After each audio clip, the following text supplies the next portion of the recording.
How did I get stuck doing all of this? I thought I was going to have an easy evening tonight. I was going to go. Well, I would like to announce that I have invented the vaccine, because I figure it's the only way I'm going to get hits on my site. If I hold this up all during the show, everybody that's touring and what we used to call cruising on the dial, we don't do that anymore on the internet, but anybody that sees this is going to think that I'm really important and I got something. No, you were. But actually, this is very. Why do you do this? Every time I open the show, Jay jumps in, and I don't know why you do that. Why do you do that? Where do you get that from? Scott Shannon? Yeah. So, Jay, we have a friend of yours here. We got Tom. Where is he? I don't see Tom. Come on, Tom Lawler is our good friend who helped TJ put this all together today. No. Let's start from the beginning. All right, where's Tom, and who is he? Odd job. There you go. Hi, Tom. How are you? Hi, Joey. Okay, now this is Jay. Jay is introducing Tom as what? Got to have a little order here. He's a friend of mine for many years now, and he is a technical whiz and helping TJ Lubinsky, our guest today. There you go. Now you got it. Thank you. And TJ is pretty famous. You know, I mean, he's semi-famous, and he's working his way up on the food chain. I think somewhere along the line, he's going to make it. Don't you think, Jay? Now you can talk. Yes, I do think he's going to make it just fine. No, I love these Zoomcasts. They're casual, and there's nobody ever rehearses any of it, and we don't know where it's going. All I know is that when I began in this rock and roll game, we were not looking for a vaccine. See, I held it up again in case there's an audience that wants to go. We used to sniff glue, smoke oregano. Oh, my Lord. So, this is not a podcast because you have to have seen all of that. See, a podcast is just for the ears. Right. Well, we have a television celebrity here with TJ, and, he's a video and audio star. So we have to have both. And I figured I would open our little demonstration by having a little video here, a little picture to show. Yeah, a little prop cast. Yes. Not a podcast, a prop cast. But if it's up to you, Jay, we'd be talking about Chubby Checker. No, I don't like him. Well, why? What's the matter? Well, he ran off with Dee Dee Sharp. TJ knows this. No, he was the rudest individual I ever met when I tried to interview him about 25, 30 years ago. Really? Yeah, I stopped the interview. I mean, I heard he can be difficult at times, but nobody can discount his talent, but man, that was rude. That was so rude. I walked out. I said, you know what? Another time. See you later. It's funny, Jay. I had a similar experience trying to get him for years to be on the show. And there was a little bit of a grudge because, of course, being a guy who loves the R&B stuff before it became popularized, I was always a Hank Ballard and the Midnighters guy. Right. And he wasn't pleased because I had Hank on the show. And Hank, when he was on the TV show, went on to say, Chubby who? So, it didn't help. And finally, when I was able to get Chubby on, I said, look, what you did was phenomenal. You made this dance 2-3 times over, the most famous dance part of our culture, and you deserve to be respected for that. And only then did he let his guard down and kind of let all that stuff go. And he was the greatest guy, but, he was beaten up badly, too. Yeah. Yeah. Well, just in case you don't know what we're talking about, those who are watching and listening to this, Hank Ballard was the guy who created the limbo rock. Not true. No, Hank Ballard did the twist as a I know. But TJ, you surround yourself with oldies, and now you got a couple right in front of you. You got Tom and Jay and me. I mean, you haven't left the groove yard yet, have you? You still got you got the what I call the vinyl resting place. Well, it helps that I'm from Bradley Beach, New Jersey, or Ocean Grave, as we called it, home of the newlywed and nearly dead. So I've never really left. Yes. Well, you can't go to the Bamboo Bar anymore because it's closed. Yeah, I heard. Well, I had quite an experience in New Jersey. I married a girl from Freehold who went to school with, as a matter of fact, Bruce Springsteen.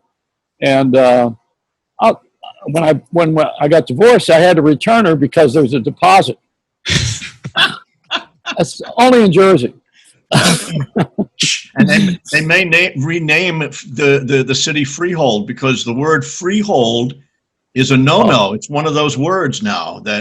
Don't start with all of this stuff with everybody wanting to rewrite history and all that. I mean, see, that's the reason that we have TJ on, because we want some entertainment. We're living in a time when people have we need to have a little fun. Yes. And that's what we did. I mean, the drive-in movies when I was there was in the back seat. We weren't sitting on the roof waiting for a country artist, Right. I mean, I was having my own entertainment. I didn't need that big screen. But you did need a girl. Anyway, TJ, you are originally from Jersey, right? Yeah, exit 7A or 100B. At least that's what they used to be, right? And, only in Jersey do they give the exit. It's called pork roll and cheese, not this Taylor ham nonsense. Yeah, right. Excellent. Thank you. Please. I mean, and that's my home. It's still my home. It's just too expensive to live there, so I'm in Pittsburgh now. Oh boy! Well, I guess I went from Lakewood, New Jersey, to Pittsburgh. That was my contribution. It's true. It was one of my pit stops. One of the times I got released from my contract, I was between pictures when I left Philly, and I went. Where did I go? I went to Philly after Pittsburgh, I think. I don't know. Anyway, I had too many jobs. Okay, so where I came on with you, my pal, was when you were on WIOD. Yeah. And, of course, Neil was merciless. Neil Rogers, who was very talented. But merciless. Yeah. And I always like to listen to you because you reminded me, I mean this in a good way, you reminded me of like a Joe Franklin sort of guy, but a little more controversial, but comfortable. Could listen to you, could listen to what you said, you made sense, but it was always very comfortable to listen to you as a familiar voice. And then Neil would come in and destroy you. And then Neil would get so upset he would start playing Kim Weston records. After that, he said, I'm frustrated with Joey. I got to play Helpless by Kim Weston. Well, he was all over me like a cheap sweater. I mean, the guy, he had a big hard-on for me when he was a disc jockey back in Hartford. I mean, in Rochester. I think it was Rochester. Wait, now, do you mean literally or, Yeah, of course. Maybe. Wow. Because I knew about him and Roby Young because I was working with Roby Young at the time. Yeah. But I never heard of him and Joey Reynolds. Now this is a story. Yeah. Oh yeah. Well, on the way to work every day when I had the TV show on Channel 10 in Miami, yes, Neil would turn the TV on and watch me while he was on the radio and make fun of how I looked. And he would do a whole half hour on how terrible I was. He was all over me all the time. So I consider that to be a sexual violation. Do you think that was shtick, or do you think that was really how he felt? No, I think he was a wonderful entertainer. He just went way over the top with his opinions. And you know what? It takes a smart guy to do a routine like he did. And he what really pushed him into it was when I was on WSHE and they brought me in to do the morning show, because that was inherently a roofer's audience, guys who were doing carpentry and roofing, listening to the rock and roll heavy metal, And Neil was on an AM station. He was on WINZ, I think, at the time. And he was talking and making fun of Jewish housewives and retired people. And they caught on because, this is that kind of a marketplace. It's ridiculously a redneck and old Jews' homes. I mean, that was what it was famous for. As a young Jew, I can say, yeah. Yeah. I mean, this is it. So he found a place where he could talk that way on the air, and he got fired. So they moved him over to WIOD, which is a company owned by Cox, which is not the right place for him. But he had a beautiful presentation on the air. He made fun of everybody, and I was number one on his hit parade for a long time. You were number one with a bullet. I would have used it. I always heard that the story I always got from our friend Walter Sabo was that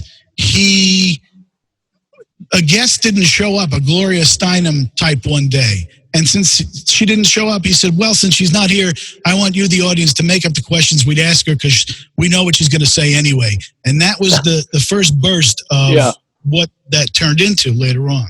Yeah, well, I always thought of him as being very ingenious, and marketing, he was a genius with that, as Howard Stern is. He really knew what he had, and he ran with the ball. That's the important thing, is that they're entertainers. It's like most motion picture and Hollywood types never got mad at Don Rickles.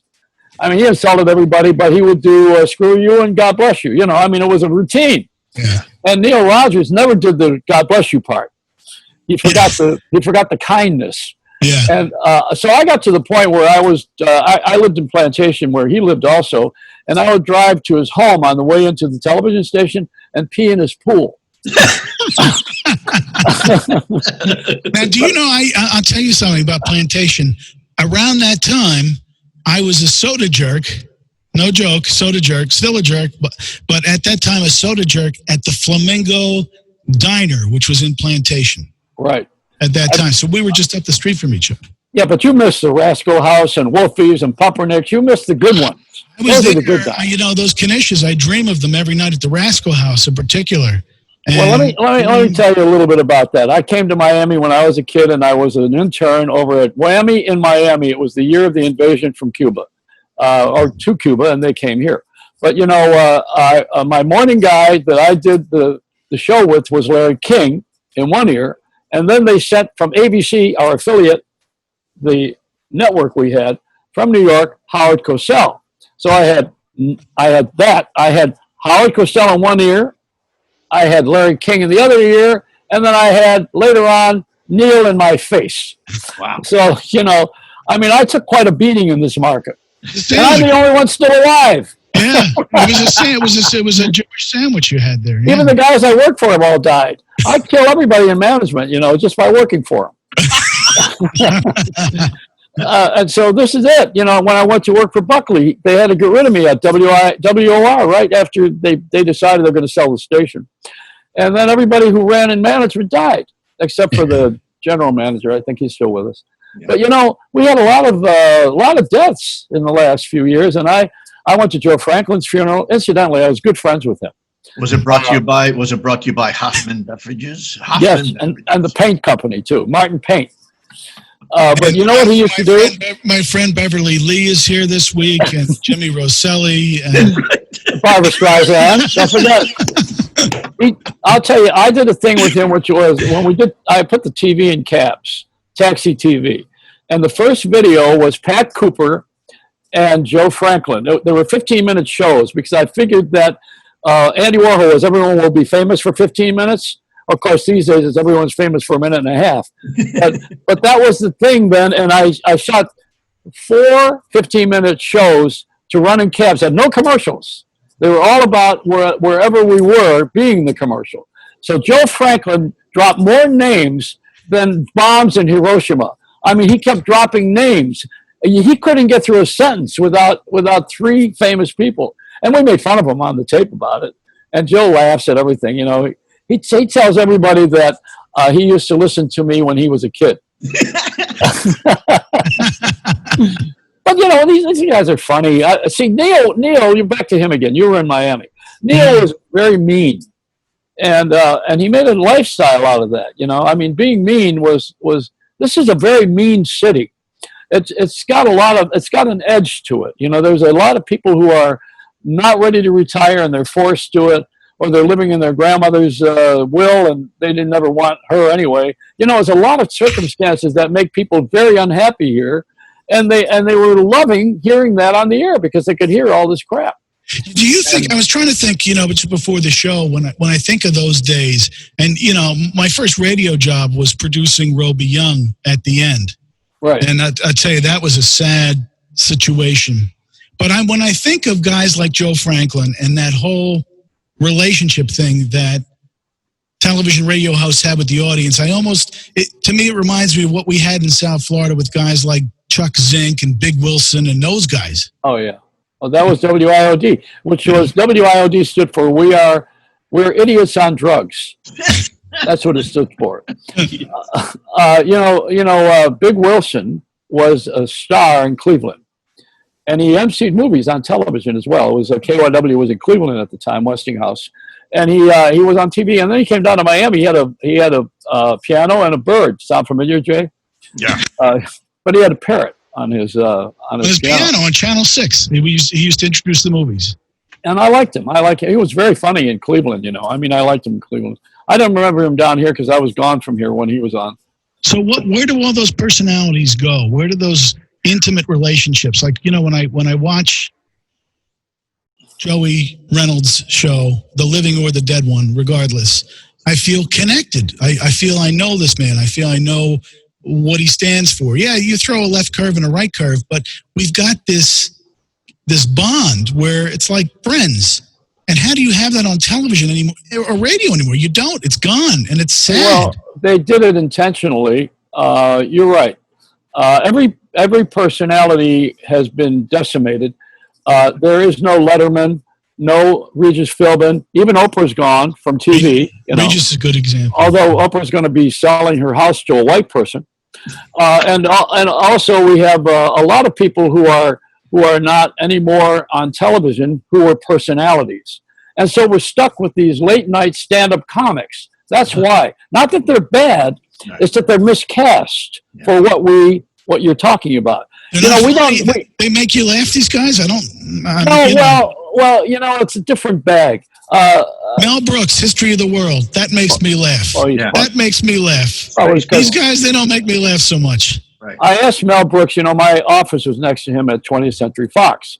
And I asked him one day, I said, so what is funny? And he says, whatever makes you laugh. Honestly. I mean, that was a little comment, but it's true. Yeah, it's true. And anything could be funny. And kids like it when you stick your thumb in your nose, It's just a matter of knowing your audience. Now, since we're also separated and we don't know each other the way we used to, we don't have that commonality. You don't have someone, we used to say that Johnny Carson, you hear what he said last night. You're not going to hear that about Jimmy Fallon. No. Because nobody heard what he said, and if they did see it, they saw it on YouTube.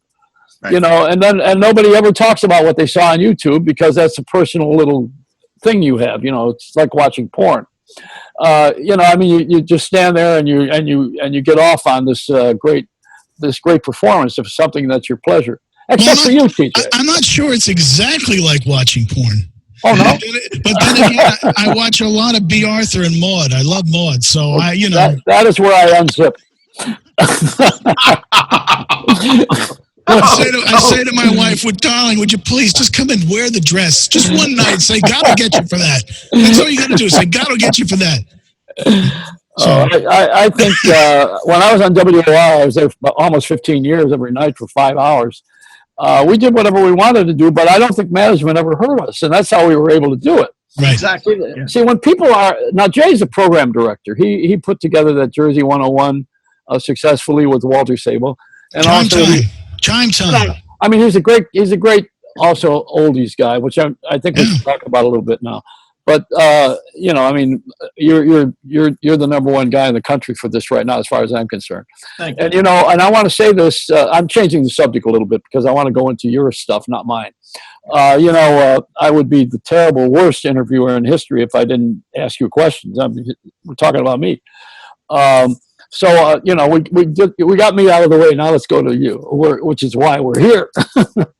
I love you. I think you're great. You're quite a guy on TV. I respect you, and that's very difficult these days because there aren't a lot I respect for what you do, and the way you are, and who you are. It's wonderful to have you, and to be able to say that to you. Instead of finding fault or something that I think is outrageous that you did wrong. That's fault. I want to celebrate you, and I wanted the spotlight on you. So here's what I wanted to say to you to begin with, and then I'm going to shut up here. For some reason, you love the music. And I want to say this part, and then I definitely will make an exit off the stage here. I was with Richard Nader for a lot of years as a guest. He never paid me, and I didn't want money, but I got in trouble with him too a lot because I would say things on the stage. He was very, very conservative, and everything about him was precision. You know, all the acts that he had, he prepaid them. They had to be on time. They had to be respectful. He fed them. He ran a game that was very clean and great when he was alive. And even Danny Aiello and I sat together, to drop a name. That's how I met Danny, at a Madison Square Garden Nader concert. And that's where we were both like little kids. You know, we're jumping up and down and laughing. Because I loved the idea that we were free and listening to different things that came from different places. That wasn't all the same message. Like hip-hop, to me, is like, it's not my music. Not mine. No, not mine either. Not mine either. So now to you. You, for some reason, have inherited that. You have acquired that title, and you have the throne. You're the number one guy in the country for this, as far as I'm concerned. And I think, Jay, would you second that? Absolutely. All right, yeah. And you know, and you've combined it on television, which is really wonderful. And every show has been great. Every one of them. I mean, whether they're the live performers or where you lip sync and had some of that once in a while, whether you dug somebody up that couldn't perform but you made him shine. I mean, what a great guy you are to do all of that. Well, thank you for noticing that, by the way, because, you know, loving someone and respecting them is sometimes not showing them in 40 million homes. Yeah, well, that's a very keen observation, man, because most people don't realize that you really love someone, you respect them, you want to bring the audience back to win, and you want to bring the performer back to win. And sometimes 60 years later, 70 years later, there's problems, and the best thing you could do is not show it. Yeah. So very keen, very smart. Well, what made you think to do this thing on to begin with? Truthfully, I was pissed off at local commercial radio stations, particularly in South Florida. Jersey is kind of my home, so I never really had a problem being involved with radio in Jersey and New York. You know, great guys like Joe McCoy took me under their wing, and they were grooming me to maybe be involved with what they were doing at that time with radio programming. But I would spend essentially my summers in New Jersey, and I would come home and I'd call the local program directors and I'd say, come on, you know, OGL is doing a Motown Monday night. Let's do this. They tested it over a weekend, one book. What's it going to cost you? I've got a friend of mine here at Metropolitan Mortgage who will sponsor the weekend for you. So you're going into it with money already. And let's just do all four tops, Miracles, Temps, Supremes, Martha and the Vandellas, and really bring in a loyalty. And they said, no, why would we do that? Because there's a radio station down the street. And if we risk possibly someone changing the dial to that radio station down the street, well, then it's all over for us. Over a 2-hour test on a Monday night, I never understood that. And so I went to the station up the street and I said, hey, listen, here's the numbers. Here's the P1s. Here's the P2s. Here's the details that are going on right now in Philadelphia on WOGL, the CBS owned and operated station. Here's something comparable that's happening in New York. And I was young. I was maybe 14 years old. But again, getting to know these programmers, I understood where they were coming from. But they were a different kind of programmer in Jersey and Philly than they were in South Florida. So I'd go to the other station. The other station would say, oh, well, that's all great. Maybe we should try that. But you see, if we change any song that hasn't been tested, well, then they might go down the street and I'll lose my job. So we can't do that. So then you say, okay, well, one station then the Heritage station at that time went off the air and folded in some of the people from both stations. And then you go back to the program and you say, well, look, it's your game. Let's try it. I've got 3 or 4 sponsors ready to pay you to do a weekend, just a test in a weekend, in a book, so we can measure it, and let's see what happens. And I wasn't talking about playing obscure records. I was talking about playing things like, you know, instead of Tears of a Clown, Mickey's Monkey. I mean, it wasn't like that far removed at that time. Right. It was second cuts, maybe third cuts. And they said, oh, no, we can't do that because, you see, if we do that, they may go to another station down the street. And so somewhere in there, I was involved with doing some, and again, my venture into radio is an avocation. It's not like what you guys do. It's more of coming in, being the specialty guy, having a little fun, connecting with the audience, and then going back to my day job. So I'm in a different place. I can't tell you how many stations I've been on over the years where I'd get called into the program director's office and they'd say, well, we got a big problem here. Okay, what's the problem? Let's work it out. Let's figure it out. Well, you had a 9 share on a Sunday night. That doesn't happen. I said, well, that's great. That means I'll go out with your sales folks. It's more billable time. We could do more things to engage finance. I've got the video library to match it up. We could really do some exciting stuff. Let's package it all together. And we'll do some live nights because I was also a club jock at the same time. And they said, oh, no, we have to let you go because you're dragging the rest of our ratings down. Oh, wow. And they weren't paying me to begin with. I never took money for radio. It was always an avocation. It was not something I felt I should be paid for. And so you're dealing with this logic and you say, what the? So finally I said, you know what? Everyone says it's a blip. Everyone says what I'm dealing with is not going to last. Everyone says, well, they'd have to take a risk. And of course, you're asking the guy to take a risk. Doesn't work. Who knows? Someone for corporate could change him out. So I found it such an insidious place to be, radio, because they just ate their own constantly and they'd never venture out to take a risk that could actually yield them a lot more net at the end of the month. Right. That's when I went to PBS and I said, look, you guys need to raise money. You tell me how much money you need to raise. And they'd say, well, on a typical night, it would be $20,000 or $30,000. And this started in West Palm Beach, by the way. Oh. And so I said, okay. You had Louise Richard. What's her name? Was she with you at one time? Denise Richardson? Denise Richardson, yeah. Yeah, she's still very much with me. Together. I like her. Yeah, oh, she's wonderful. I've been out with her socially, but I didn't know her on television. I only knew her from hanging around Little Italy, Well, I knew her because I always loved Channel 9. I loved Tom Dunn. I used to be a director, so Tom was my weekend director at Channel 5, WPTV. And that's how I got to work with Denise. I just called her up and I said, I have ideas between you and Sarah Lee Kessler. We got to do something. But anyway, so long story short, and the station would say we need to make $20,000. So I would go out and I would find matching sponsors to make sure that they were made whole before they went into the night. And it wasn't very difficult. We just had the groups come in locally, South Florida, Treasure Coast groups. They'd sing their songs. And then we'd say to people, real simple message, if you like this music, call and give some money. And so I think the first night in South Florida, it ended up being well over $100,000. Biggest night they'd ever have in the history of the station. Wow. And that sort of opened the door creatively for me to be able to do what I did. Now, nationally, I still had to go to Cleveland. I still had to go to Buffalo, Ontario, Buffalo. I still had to go to Long Island. Still had to go to New Jersey. I still had to get a bunch of other stations, some of which were outside the Rust Belt, because that was the theory at the time. Well, this is a Rust Belt thing. Yeah. And I did all that, and night after night, the numbers came in incredibly. New York, WNET, their biggest night had been, say, 600,000 with Les Mis or Yanni or John Tesh, and we brought in well over $1 million during the first night. Oh, that's wonderful. That's a great story. So that opened the door for me to be able to do what I had to do in a way that I could never do on radio. That's the Quinn Martin epilogue for me was, had I been ingested into that system, I wouldn't have been able to play my own records. I would have been reading promos twice an hour if I still had a job.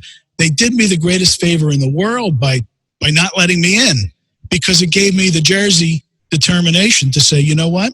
We're going to make this thing happen. And creatively, I know what I need to do to make this thing happen because I know how to tap into the audiences. Good for you.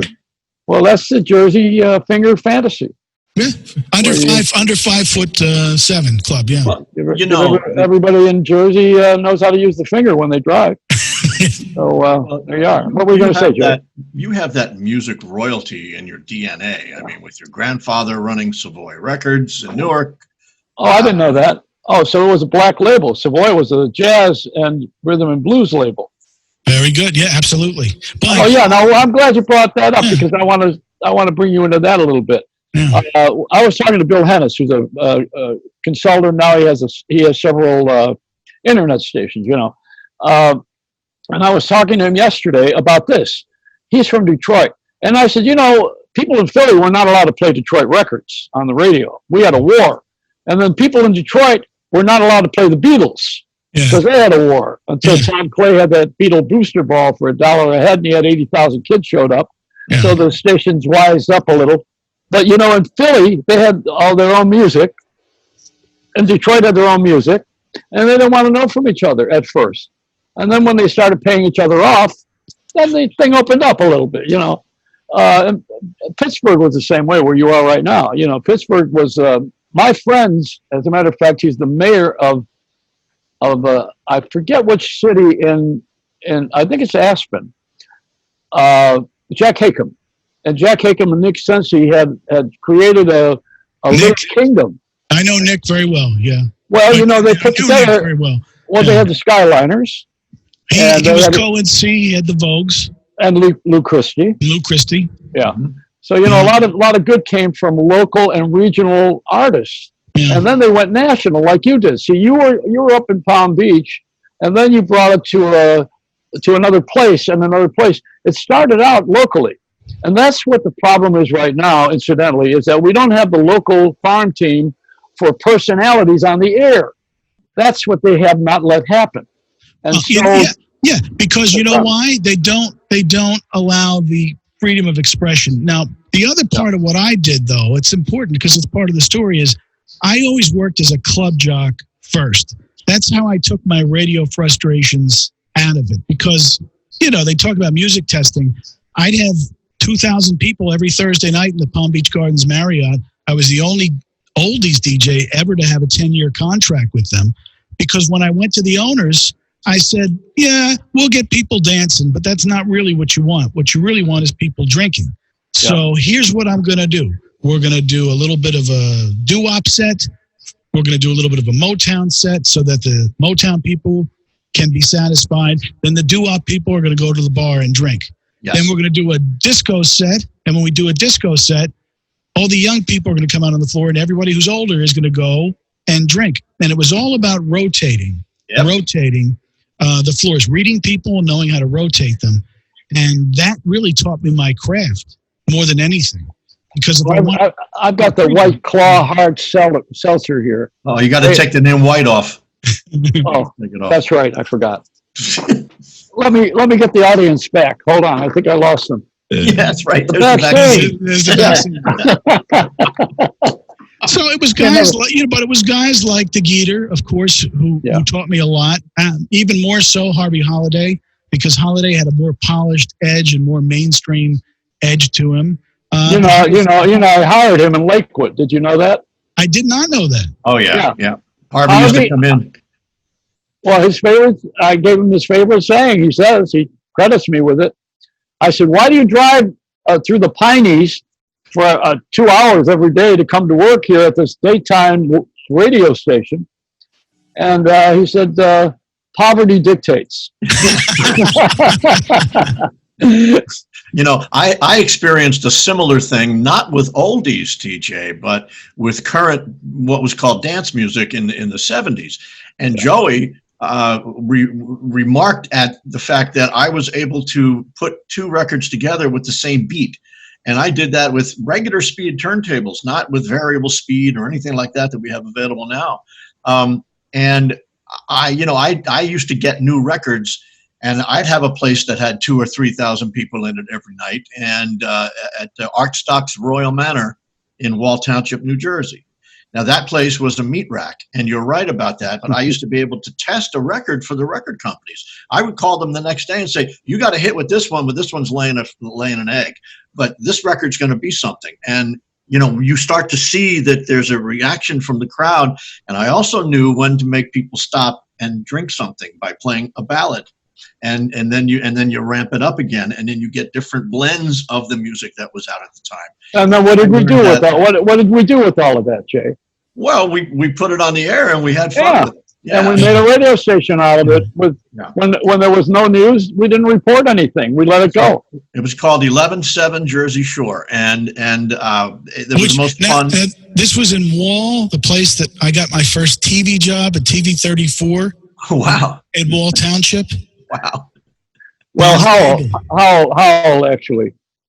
That's what we call it. Right. Yeah. Well, yeah. I mean, look, it's amazing though, and my little spin on it is what you were doing in the clubs. I do the same thing.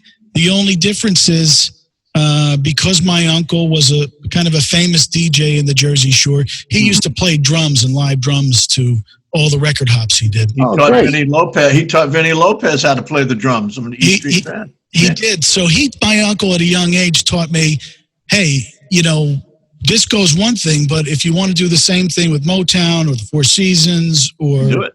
It's the same way. You just cue into the records, you hit the downbeat, you count to 4, and again, you just keep rotating all night.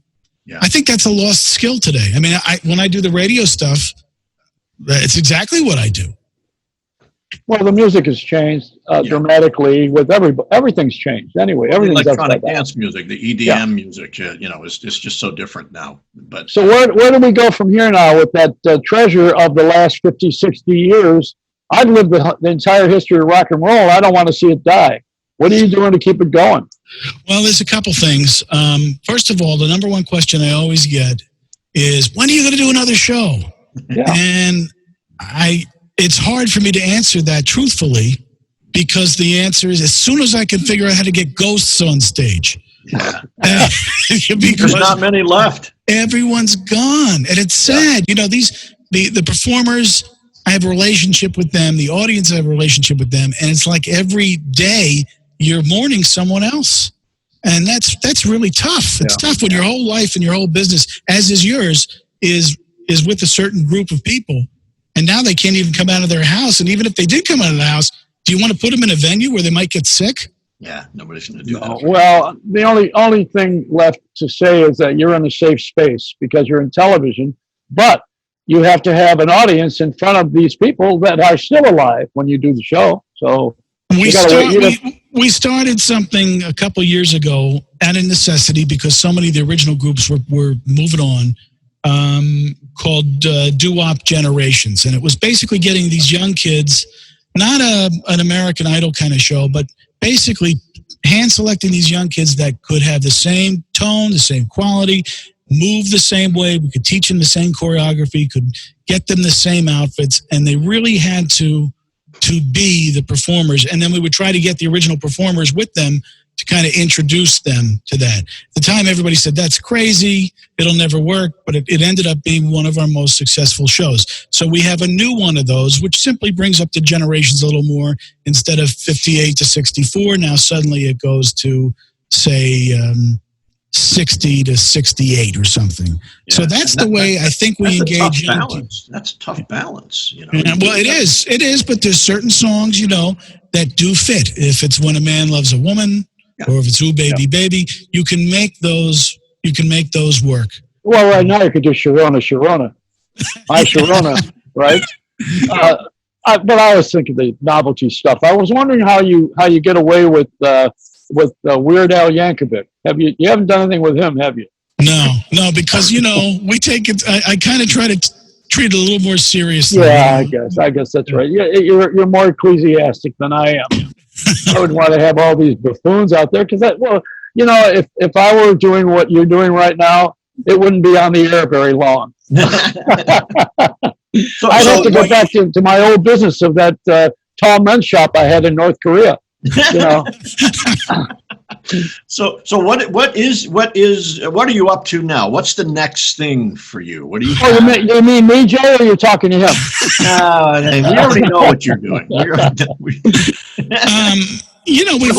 I could picture someone watching and saying, "I wish he'd shut up." I hear it. I can hear it. I know it. The audience is saying, "Let him talk, Joey. Shut up." Yeah. I'm sorry. Go ahead. I was just saying at this point, we're more into footage stuff. Obviously, I was blessed enough to have the Ed Sullivan Library for a number of years, which we twisted and turned and contorted and released in every way possible. The same thing for hullabaloos and shindigs and shebangs and upbeats and all those kind of shows. So which brings me to my question. Did you have a hard time with Dick Clark? Not at all. You know, the truthful Dick Clark story, Yeah. I met with him. First, I went to dinner at Lubinsky, if you remember. Yeah. Right? Yeah. So I went there first to get Fran's blessing. Okay. Because I knew that had to happen. Then I met with Dick in his office, and, you know, you start the usual thing where you say, oh, Mr. Clark, I'm such a fan. If it weren't for you. He said, stop right there. This is like in the first 10 seconds. True story. He said, kid, I'm a whore. Write me a $10,000 check, and I'll be there. Wow. 10,000, you tell me where to go, and I'll be there. So once you understood that was the nature of the relationship, whenever I went to them for footage or anything like that, you just knew it started with money and you had to have the right offer. It just wasn't going to happen. Well, I had a Randy West with me who was, he even made it so far as to be the announcer that replaced Rod Roddy on The Price is Right on the road tour. Just to give you a briefing. But Randy and I went to interview Dick Clark. My manager was Tony Mammarella. So Dick knows me very well. But we were doing a tape for I was the first satellite host in 1977, I think it was. And I went to Dick's office with Carrie was there, you know. And I talked to Dick, and he had a watch with two faces on it, you know, because he was doing the game show. It was back and forth between New York and LA. And so I says, oh, you're a two-faced guy or something like that. He said, wait a minute, just like he did with you. He said, we're not going to go any farther with this, are we? You know, he's cut me off. But I love these stories that like you're telling and I'm telling now, because that's the real part of it. This is what we really deal with in putting something together, making it happen. You know, you do what you have to do in the way you had to do it. I mean, there's a million stories. When I wanted to get Aretha Franklin on the show one time, everybody said, forget it. She's a diva. She's a pain in the ass. You're never going to, there's no way. A million guys have tried before you. Just don't even bother. And this was told to me by her closest friends. And I said, well, you know, in Jersey, when you're from Jersey, no means tell me more. Yeah. So that's a challenge right there. And I figured all she could say is no. So I find out from someone her favorite hot dogs in the world are Pink's hot dogs.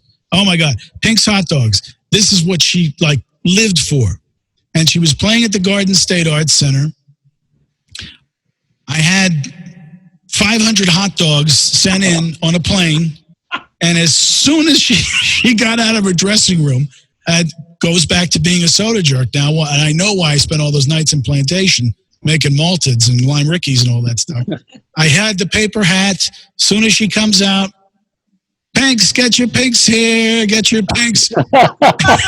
She looked at me and she said, okay, you got me. Whatever it is, you got me. But I want all these. And she took them and she enjoyed them. And best relationship ever after that. Just, you know, because it was a different approach to what everyone else always tries to do. Ernie Freeman, who's the producer and arranger, and friends with Aretha. I worked with Ernie in L.A., and he said Pink's is good grease. They're the best grease in town, the best grease. But, you know, Pink's is the place on La Brea in L.A. where you go when you're drunk and order a hot dog at 3 a.m. and forget you had it the next day when you're throwing up. Yeah. But yeah, I mean, I'll tell you another thing. You know, this is crazy, but it actually happened. I had Little Richard on one of my shows. Oh, yeah. Little Richard, you know, he had gone back to Savoy. He knew my grandfather because of the Clara Ward singers and the Drunkard sisters and all that sort of stuff. So he had a connection with the gospel stuff. And he wouldn't do Tutti Frutti. And so I kept, every time he would walk by rehearsal, I had the band play just a little bit of Tutti Frutti, so it was in his head. And finally I went to him, I said, Richard, man, come on. You're doing Good Golly Miss Molly. Come on, man. You're doing Ready Teddy, right? You're doing Bama Lama Lama Boo because you want to. Come on, give me some Tutti Frutti, man. I need Tutti Frutti from you. You can go and wear the high heels and the sparkly outfit and go destroy the $20,000 piano. Do that, but give me Tutti Frutti. And he looked at me and he said, well, I have to ask Jesus about it. So I said, Jesus. Now I'm thinking, oh shit! I just came from the synagogue. This isn't going to work, right? And then I said, well, he's a great carpenter. I don't know if he gave discounts, 2 legs plus you get a that and some schmaltz and that. He said, I'll go pray on it with Jesus. I'll let you know what he says. Well, he was a Seventh-day Adventist. 4 days later comes by. 4 days. By the time he got in, by the time we're doing all the rehearsals, 4 days later goes by. I said, well, hey, Richard, man. Hey, Lubinsky, how you doing? I said, hey, man, did you ask Jesus? Oh, no, Jesus said no. Oh, God. Now, what do you do when he says Jesus says no to Tutti Frutti? What do you do? What do you say? It's Little Richard. What do you? Okay. Wow. Well, all that stuff, Now, who did you not get that you've been after for all this time? Everybody's going to ask you that, but I have to ask you too. No, it's a good question because I don't get it a lot. Truthfully, that makes me seem like I'm lying to you. No. Steve Lawrence. I love Steve Lawrence, and we could have done one hell of a bang-up show, which really highlighted the teen stuff, all that early stuff, Footsteps, Pretty Blue Eyes, Portrait of My Love, and I love that song. His version of More to Die For, that Mondo Conti thing, and to Go Away Little Girl, into everything that happened with Stephen Eady and the duets and the Gershwin, and it would have been something special. But he just got it in his head that he was too big to be on one of these things, and it was going to be just a thing about him. So that's one of them. I'd say. Well, let's stop you for a minute with Steve. He was on a black label. He was a white artist on King Records. King, who Freddie Mendelssohn, by the way, managed to work for my grandfather. Yeah. Mm-hmm. And the King Records was famous for the Whispers and the Keys and James Brown. Of course, later on, but Little Willie John and Fever. Did you ever have him? Yeah, Fever, and of course Hank Ballard, the Midnighters. Yeah. And that was the original Twist, which and the Limbo Rock. Right. Steve would have been amazing. Next to that, I wish we could have done something with Dion, but it's one of those situations where I don't know if it's him, I don't know if it's the manager, but again, breaks my heart because for history, what we could have done when the Belmonts were still here, when most of the Del Satins were still here, we could have made an amazing show just about his music, let alone everybody else. And he just didn't want to do it. So those are the two that got away. Del Satins are gone. No. Wait. Now I want to show you how to get them. Okay. Well, I'm going to put this on the air. So this is your job. You want Dion? Always wanted him. Okay. Here's what you do. First of all, he's living in Florida. He's best of friends with Kenny Kramer. I live with Kramer, the real Kramer from Seinfeld, And also he's friends musically. Kramer was an opening act for rock acts, He was an opening comic for a while. And that was his humble beginning when he lived in Coconut Grove. But now, let's say Dion is friends with, you're going to love this, Kenny Vance. Oh, and Ken Held, yeah. So what you do is you get Kenny Vance and Dion, and you go there with a film crew or with a camera. You can use my iPhone if you want, and just try to get some better sound.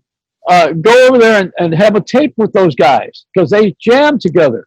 Yeah, there's an angle for you, and that's something you haven't done on your series so far. That's true. We haven't done the Mike Wallace approach, and I like it. And then you can thank me for that later because I think it's going to be a big hit for you. I tell you, it'd be terrific. It was one of those things where, sometimes it's not the artist, sometimes it's the manager. Yeah. And things happen. The manager's about money and the agent is about the booking. So, they're separate and the manager is always about the money, like you said with Dick Clark. Dick was a good money manager. That's the reason why he got into trouble with the Congress when he was accused of payola. He went before Congress for that. And Tony Mammarella, my manager, who was a producer of Bandstand, was took the fall. He took the rap. And then he got Swan Records, and of course, he had a little hit called "She Loves You" by the Beatles. Sure, yeah. Well, and also Cameo Parkway he was involved with, Yeah, well, Tony Mammarella and Bernie Bennick were together on Swan. And Bernie Lowe was the guy over there at Cameo. I know all those guys. You know why? Because I worked in Philly every time. How many times was I there, Jay? I think I got fired 3 times. You were there twice, yeah. WIBG and WFIL. I was at WIBG twice, and also WIP. Oh, yeah. And YSP before Howard. Got it. Yeah. So let me ask you, with your Philadelphia experience, because I gravitate mostly to Philly and the way Philly was, say, 10 years ago. Yeah. And how did you survive, at that time, crossing over parishes? Because, High-Ski stayed where High-Ski stayed, in his neighborhood. And Nikita stayed over in the other neighborhood. And, Georgie Woods was over here. And then you had Jocko over here. And Butterball. Don't forget Butterball. And Butterball, Joe Tamburo. Yeah. Nobody was crossing parish lines. I did. But how did you do it? We had a dune buggy, and we would go to high schools after they were getting out of school, and I was begging for them to come and listen. Me and John Landecker both did that, and we were asking people to come and love us, and they got to be friends. We had relationships with the kids. That's how it started, and that had nothing to do with color, and it had nothing to do with neighborhoods. We went everywhere, and they wanted to drive the car. They wanted to drive a dune buggy. It's a Volkswagen with a shell on it. That's all it is. And at that time, Buckley was partners with who's the guy that owned Hertz for a while? I forget. Penske, Roger Penske. Right. Yeah. So this is history. It's history. We were more primitive. We were more adventuresome because we had freedom. Now everybody's got everything figured out and it's tight as a nut. You can't do anything anymore without somebody approving it. They say that saying is that a camel is a horse made by a committee. Because as soon as you get people involved in it, this would be a great planet if it weren't for people. Everybody is so screwed up right now with everything. Everybody's an expert at everything, but I know nothing. Remember that? I who know nothing. I know nothing. Benny King. Yeah. I took it away from you again. I didn't mean to do that, TJ. No. You got me excited, and I started talking about my crap again. No one's been able to tell me why. Why? There's no reason for this mysterious. What you guys are doing now, Jay, what you're doing, and Joey, what you're doing. I think it's the ultimate freedom. I twice a week, 3 times a week, I come on. I don't tell people when I'm going to come on because I don't know what's going on in the daytime to figure it out. I hit a button. 1,000 people show up on one platform. 1,000 people show up on another platform. They stay. They're loyal. They buy things. Yeah.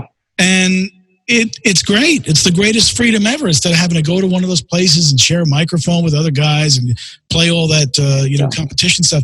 I kind of think it's better in a way for guys like you. Just how do you get the word out? That's the thing. You got to make sure people know you're there. They knew you were there. They're all going to be there. Excellent point. Yeah. It's about promotion, and the promotion is what you did earlier with the PBS, which is money. Yeah. You have to give them a burnt offering. And you're right. There's nothing wrong with it. We're a commercial society.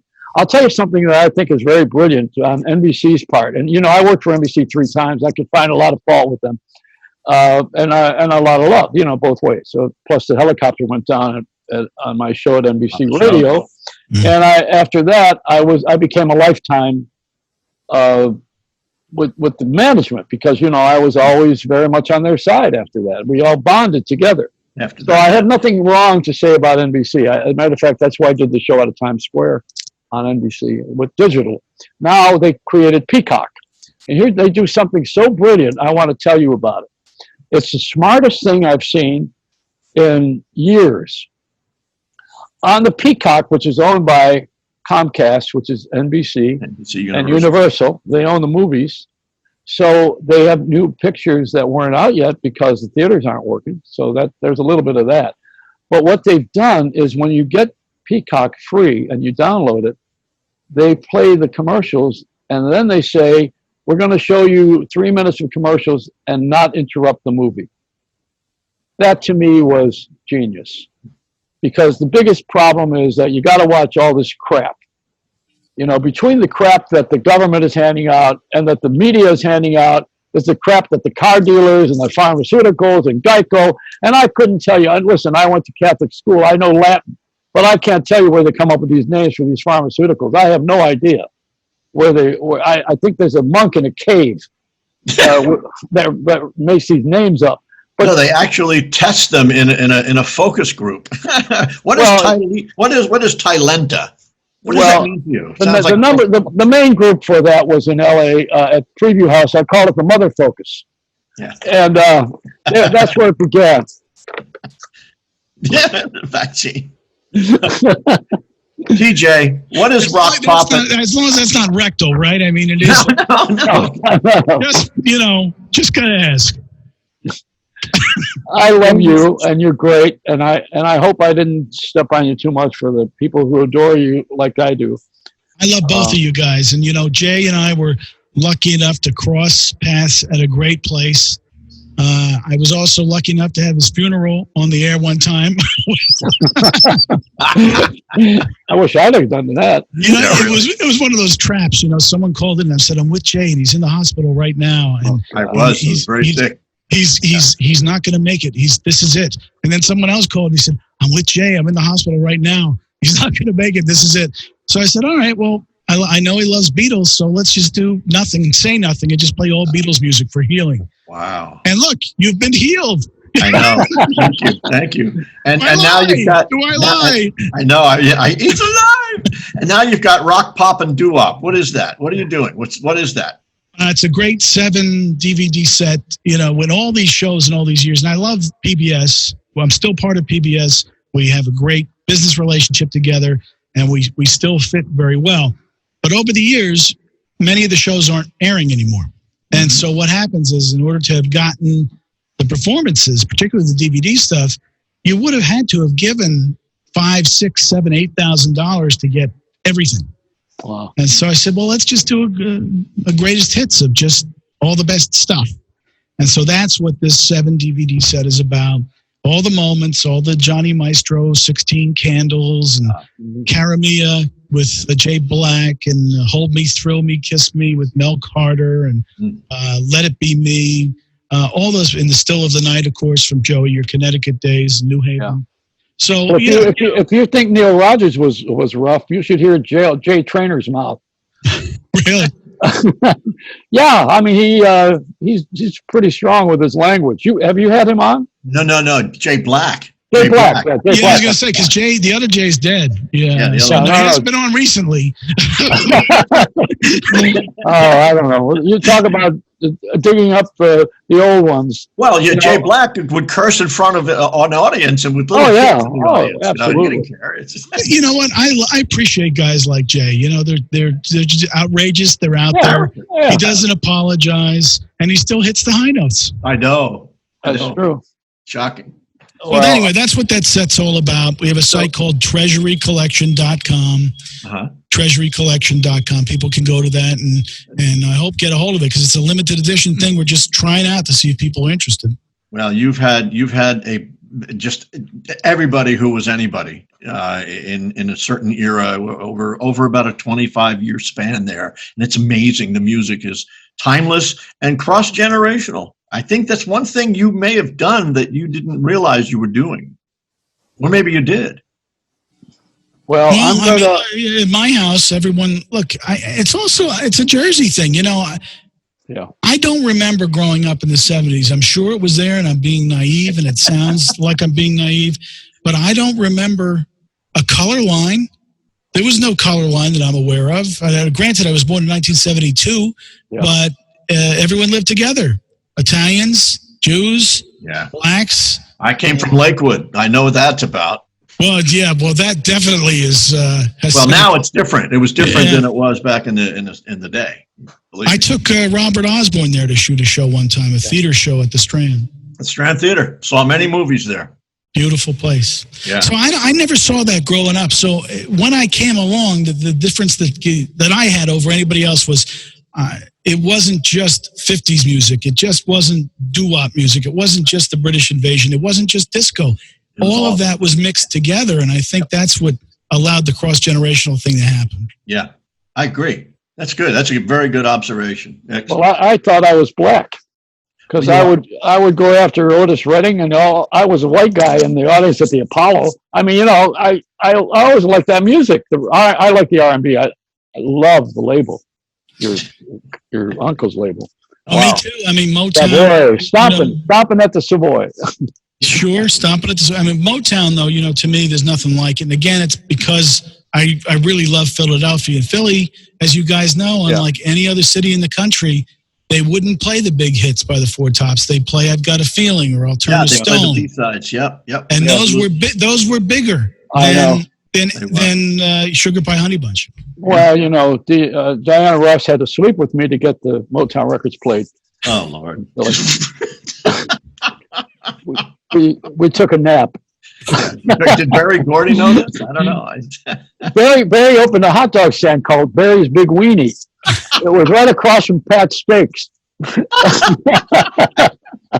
on that note, how do we get in touch with you, TJ? Never again. You're never going to hear from him again now. TJ, how do people find you on the internet? Let me just say, we do have all the one of the things about my shows is we do have we record everything at a time, all the tracks. There's hundreds and hundreds of tracks. The performers play live, but they're also playing along to rhythm tracks, strings, horns, background singers. So I think we should do the Joey Soul album. I think we should do Joey Soul. I like it. Well, I think it would be the greatest honor of my life, next to going to Jay's funeral. I've already done that. I'm glad he's on this side of the earth. I had no idea. I had no idea you did that. That was thank you. That's great. Wow. TJ, the best. Thank you, Joey. I appreciate it. Thank you, Jay. TreasuryCollection.com is where people find us. And as Joe Franklin would say, TJ, you're the best. You're the best. Thank you. By Hoffman Beverages. Thank you, my friend. Now Beverly Lee is coming. Let a smile be your umbrella, but don't get a mouthful of rain.